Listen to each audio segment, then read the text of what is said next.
Warning: the following podcast contains violent scenes that may be unsettling to some listeners. Listener discretion is advised. Hello, and welcome back to Twin Cities by Night and our third story arc, Dread.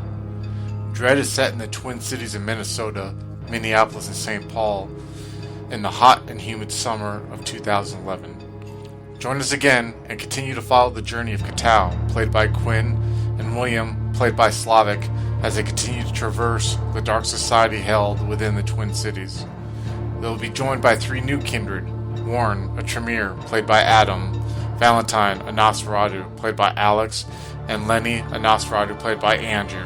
The coterie will find themselves joined together by a sense of dread. If you would like to contact us, you can follow us on Twitter at twin_cities_VTM or Facebook at Twin Cities by Night. We hope you enjoy.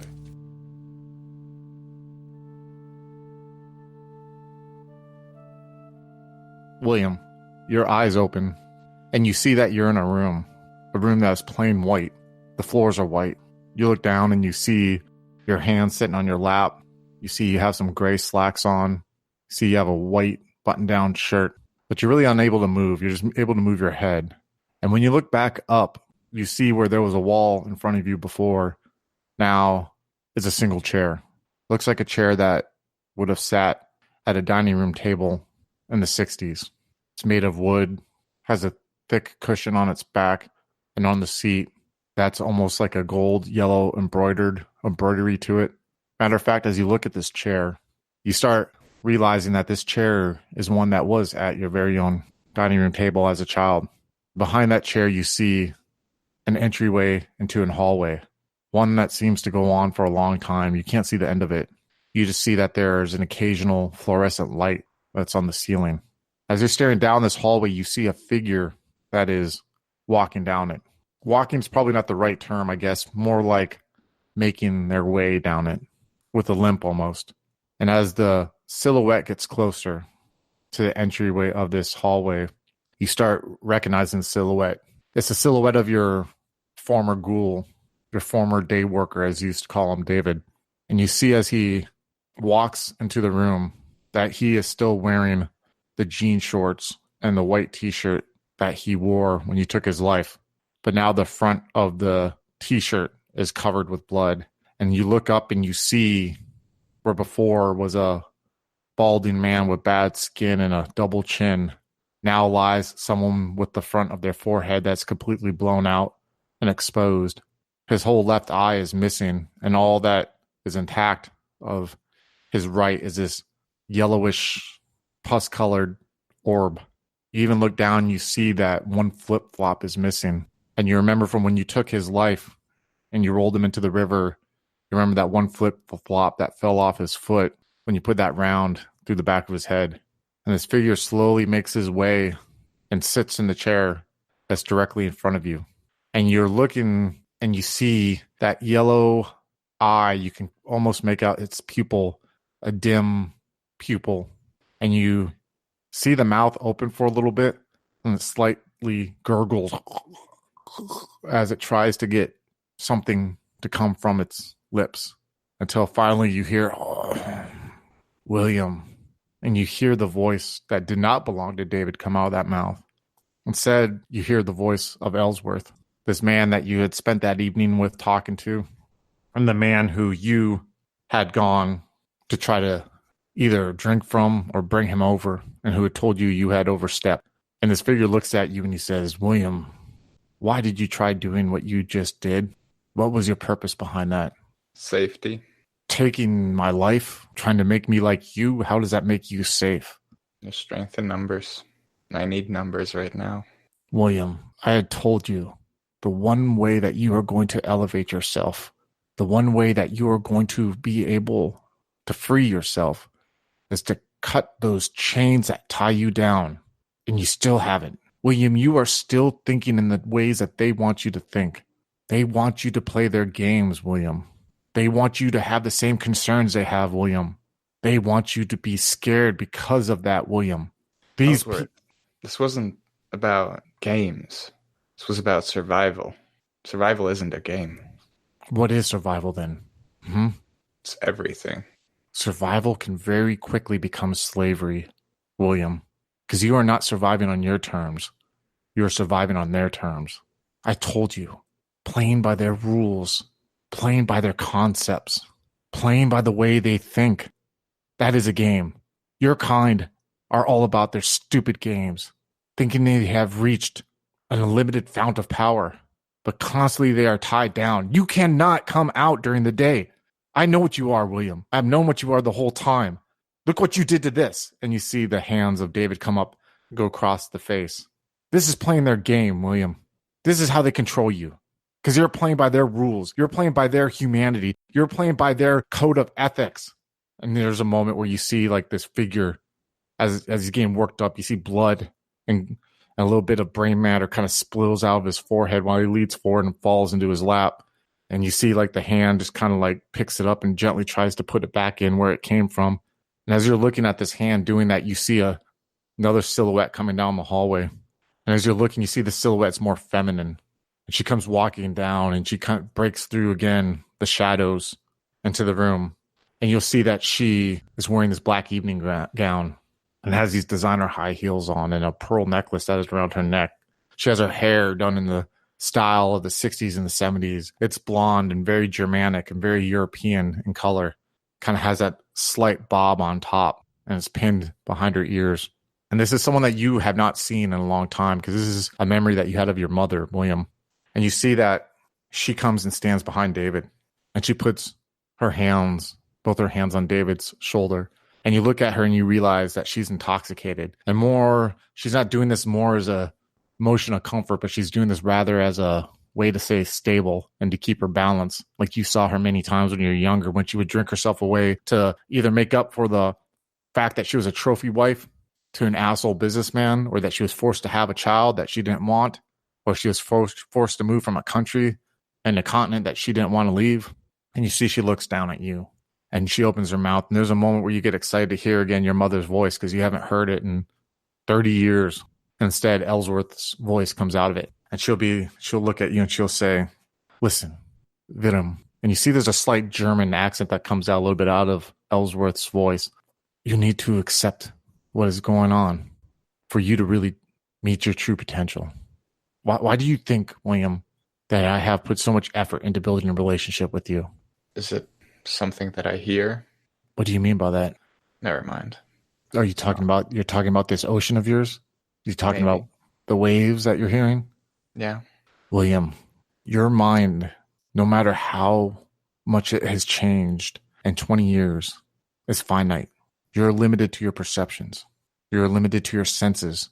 That is the only way that the world outside of you can communicate with you. There's something here that is not finite. And your brain is trying to receive that and to interpret that in the only way that it is possible to interpret it. And to many, that is an ocean. Some say it's primordial. Some say it is there. But it's not an ocean. It's a vein of sorts. Are you understanding what I'm saying, William?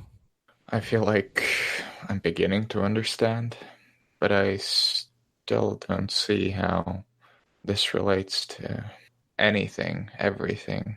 It's all connected, but I don't know how. It's like being drowning in the ocean, I suppose.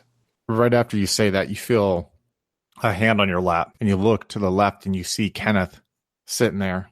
He has like a white dress shirt with a gray vest on, and you see his cold steel blue eyes and his thick white mustache, well trimmed, staring intensely at you. And there's a moment where you feel that anger kind of rise up with your hatred that you have of him. And he says to you in Ellsworth's voice, 20 years ago you changed, William. 20 years ago you started seeing that there's more to this world, right? 20 years ago, I wasn't from this world anymore. Yes, exactly. But you still are anchored by this world. Do you understand what I mean by that, William? That you still find yourself being in control of things of this world. You have not fully let go. The cars, the money, the power, the fame, the revenge, the emotion, all that are those chains that anchor you down that I've been telling you about. If you really want to get back at these people, William, including him, and you see the hands go up and down over Kenneth, face and body, and his likes. You have to surprise them. You have to be unpredictable. Your type, as much as I am aware of them, have been around for millennia, and they play the same games over and over and over and over and over again. The hubris has led them to periods of mass destruction of their types, to where now they feel they have to slink around over and over and over again. William, never changing, never adapting. No matter the new generations they bring over, they're still controlled by the same things. A greed, a sense of hunger, a sense of a game. Would you agree with me on that? Completely. And let me tell you something, Ellsworth, though. How aware are you of the different types of kindred? That's how we call ourselves. I'm well aware. Well aware. Well, then you should know that the family, or clans as we call them, I am from, it's called Ventru. And when it comes to being shackled to a place, and there's nothing worse than being Ventru. You see, all vampires need blood, and we need it often. Oh, we do. We Ventru, we have it much worse than others. See, we need blood from very, very specific people. So what every Ventru does, or almost every, always exceptions, is they find these people, and they find a way so that they can always have these people at their disposal. Okay, and without these people, we die. Okay? I mean, you said it yourself. I can't go outside into the sunlight. I can't go outside out of the city. I am chained. Those words, the last words leave your mouth. You look around, you realize the room is empty. That chair is still there. But from this hallway, you hear this squeaking. And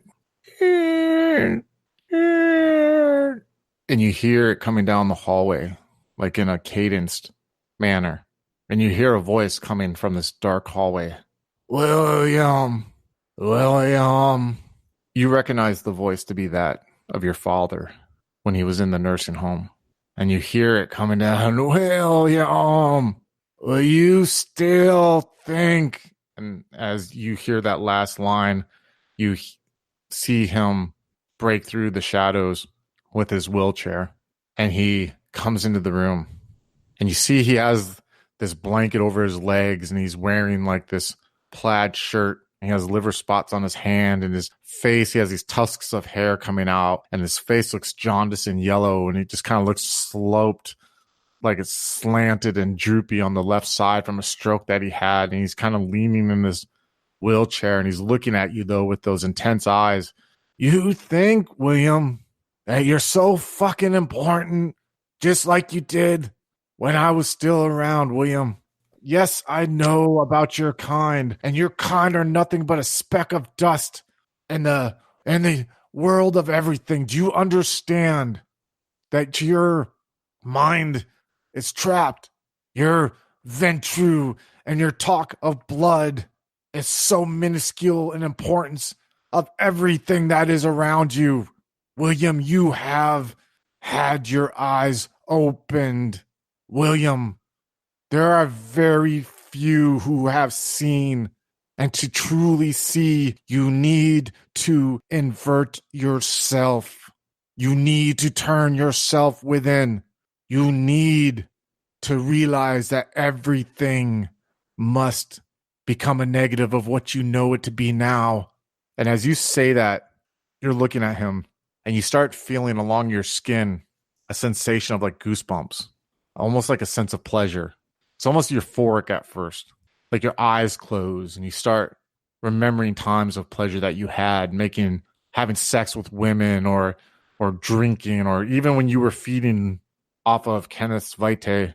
And then soon that feeling almost implodes upon itself, and it feels like your nerve endings are on fire, and you feel like you have razor blades running across the most sensitive areas of your skin all over your whole body. And that room disappears, and you are alone in a darkness full of this pain. Soon this pain just becomes a wave that you can't control. Soon the pain loses its meaning of pain in itself, and soon it almost starts to damage your soul. And you hear a voice through this darkness. And it's the voice of Ellsworth. And he says, William, there have been many who have tried, William. And as he says that, the darkness breaks. And you are looking down, almost like you are removed from your body. And you see there seems to be a large room, almost a hall of sorts. And you see dead bodies align the floor. And dead bodies are all along the wall. And you see a throne. And in this throne is a corpse in a black robe holding a goat's head, almost like it is sacrilegious adaptation of the Virgin Mary holding baby Jesus. And you see that in front of this throne is a man, or a shape of a man, who's completely skinless. You see muscle and sinew. You see ichor dripping off his hands, and you see in front of him are 4 people frozen. One looks to be a white male with blonde hair, has a sense of authority around him. The other looks almost like a strung-out junkie wearing a brown leather jacket with shortish blonde hair. You see a larger man who looks to be Native American or half Native American with short brown hair. And you see a man with a long brown hair and a ponytail with a thick mustache. And then you hear the voiceover happen again. And he's like, many have tried, William, and they have failed. And then you see the scene shift, and you see like the figures of the 4 men start moving, and you see the skinless man screaming at them when behind him comes this naked woman, a native woman, and she pushes her hand through his chest. And then you're back in that room, sitting on the couch, and you have your father in the wheelchair before you, and he says, unlike others, William, I did not fail. I have reached it. You're going to wake up soon, William, and there will be something in the room for you. It is my gift to you. You need to carry on with your normal day-to-day behavior and think about what I have spoken to you about. And when I feel that you have learned the lesson for me to take the next step with you, I will find you. But let me tell you this, William. My patience is only so much. You try again what you tried last night on me, you will not be. You will not be. I understand, Ellsworth. Good. Now wake up. And when he says that, your eyes snap open and you're staring at a ceiling. What are you doing? It's nighttime, right? You just see a ceiling. Okay. You feel the feeling that you're having right now is when your corpse is animated again, which usually signifies that it's nighttime. William, well, he tries to get up. You sit up. You see a dresser in front of you, and you look around and you realize that you're in a small bedroom, and you see in the corner, there's a second where you see in the corner and your eyes open and your nose flare, and you see one of yours. She's in the corner there. Her ankles are tied up and her hands are tied up, and she has a gag in her mouth, and her eyes are all wide, and you see the mascara has ran down her cheeks from when she was crying, and she's shaking. I need you to give me a self-control roll, William. Difficulty 7, please. Because you have Of one blood course. point right now. It's true. But Oh, wow. Okay. I figured that was going to be a possibility knowing you, William. yeah. So you are staring at this figure and everything is black. And next, you are awaking. Your eyes are like moving around. You're like, what are you doing? And you find your tongue out on the wall and you push yourself back from the wall, your face back, and you see where these blood trickles that were coming down the wall from something. You were licking them, like trying to get them up. So you see like a smear, almost like an abstract painting was done with a brush. And you look at your hands when you push back, and you see your hands are completely crimson red. And there's a moment where you start licking your hands without even realizing it. And you look down and you see what is left of what was yours.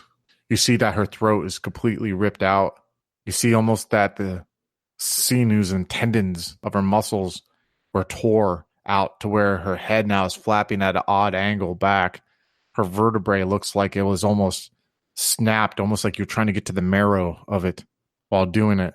And from biting and ripping out her jugular like that the wall had been sprayed with this beautiful font of life that you had been trying to look at in your lust and your hunger. I need you to roll me a conscience roll, please. Difficulty 8. Humanity 3, actually. So killing someone in a frenzy doesn't give me a humanity. Okay, good. I'm past that point already. You're past that point. All right. So you see that looking down as her dead eyes are staring at the carpet wide open. You can even smell the smell of urine and feces from when she let herself go after her brain lost control of her body. And you see also on your shoes and all along your pants and on your shirt that there's blood. What's going on in your head right now? And by the way, you have a full blood pool point. You got 10 blood pool points now, so. Right. Well, hope Ellsworth left me a change of clothes. This was a inconvenient situation. With all that has happened. Right. When it comes to processing stuff like this, I feel like William would have to process it somehow later, because right now he's just like, fuck. I have to like find out about everything, what's happening or around me. Where am I? It's been a wild torrent. Yeah, exactly. It's been like a fire hose of information, I guess, right? So to ask you, like, what is William thinking right now? He's probably thinking shit. Like just in big letters, 24-inch font in his head. Definitely. Yeah. Probably going to check the wardrobe, see if there's any clothes there. Yeah, in this wild fit, you're like opening up drawers. You open up a closet and you see that conveniently that there's a couple suits there then there's a second you stop and you realize that's from your apartment. Like someone had to have been in your apartment to get those. And you find that there's shoes in there. You see in this room, there's attached bathroom that everything that you need to be able to clean yourself to leave this room is there. And you also see that there's a door that you assume leads out. Okay, so William is going to change into the new clothes. Is there some sort of trash can or bag where he can sort of put his bloodied clothes in? Well, yeah. First, he's going to check out the door and see where he is, but afterwards, he'll have to realize. I mean, if he's in Ellsworth Tower, he can just leave the body there, but if he's not, then he might have to deal with that somehow. Definitely. So you open the door and you see a small living room, and you see that there's like a picture window that looks out into a front yard. And on this coffee table that you see in front of this one couch, you see like a folded piece of a paper, like in triangle, that's in almost like a card that's on the table. And you see in this elegant handwriting the name William. William will open this letter. You open it and you read it.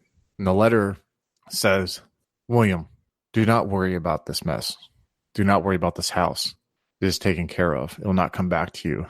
But think about what we spoke about, William. It is time you learn your lessons. And for the sake of our friendship, I really do hope you reach your true potential.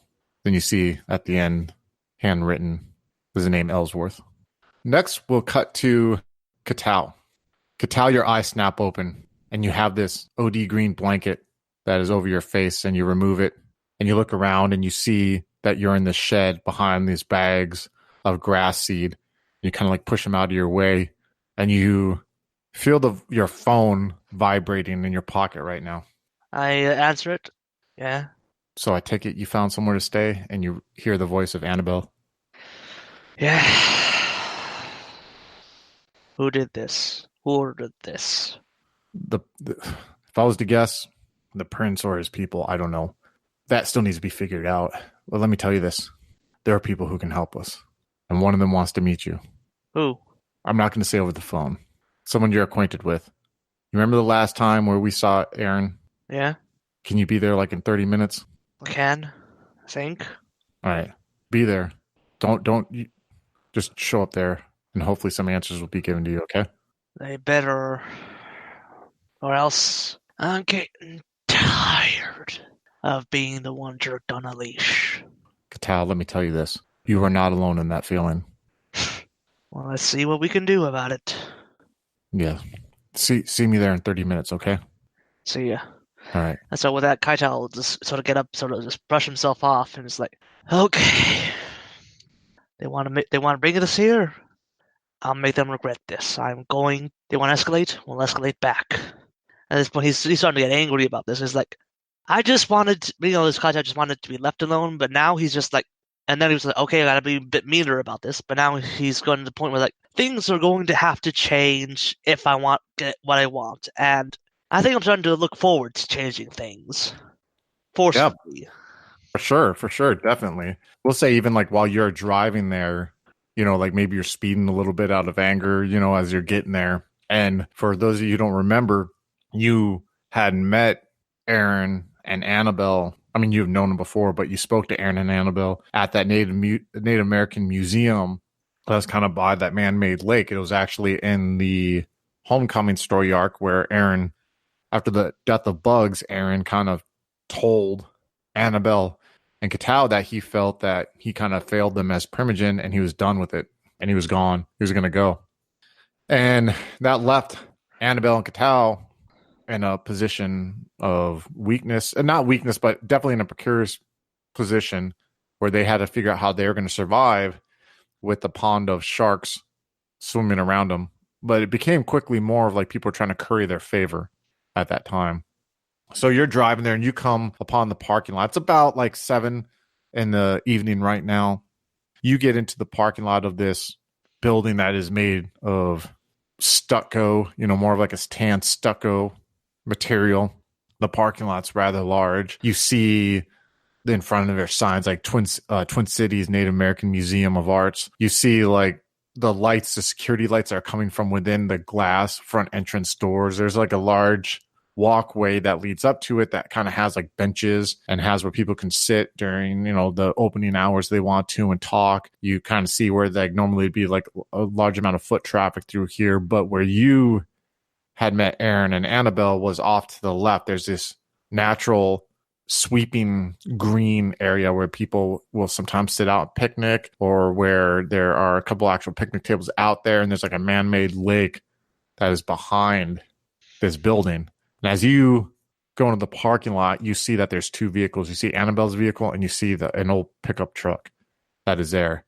As you get out of your vehicle, you see 2 silhouettes that are along the lake. You can kind of make out the silhouette of Annabelle, but you can't quite make out the silhouette of the other person. What are you doing? All right, before I get closer, I am going to activate Protean 1, which is the Eyes of the Beast, and just sort of like look around the situation because he's kind of a bit paranoid at this point. Definitely. Go ahead and give me a perception alertness, please. Difficulty 6. Okay. 3 successes. So you get out of your car, and there's a moment before you leave the radius of its the comfort that it provides you, knowing that it's yours. You tap into your beast, knowing that the fear and the instinct that you're starting to let take over, especially now, knowing that you are being you're being the one that is hunted, and you are able to see through the darkness.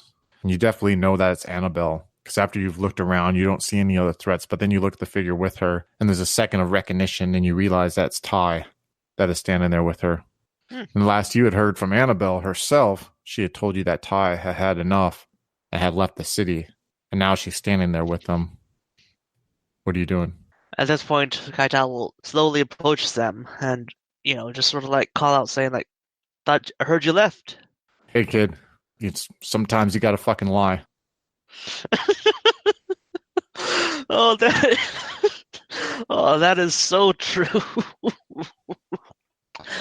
Oh, you have no idea how true that statement is. Listen, man, I don't know what to tell you. Shit's going down. I noticed. And you got yourself in the shit, man. Yeah. Well, about situation is normal, I guess. Yeah. If you want to call this fucking normal. I'll give it up on trying to figure out what's normal the last few months. This is all a fucking facade, man. Facade for what? You see Annabelle just kind of like looking between you two as you're talking, All this. It's fucking bullshit. It's a fucking coat of paint or something that's rusted and barely being held together, man. Yep. Let me ask you this, kid. In your priority of things that are on your radar right now, right? And that's most dangerous right now. What are those things?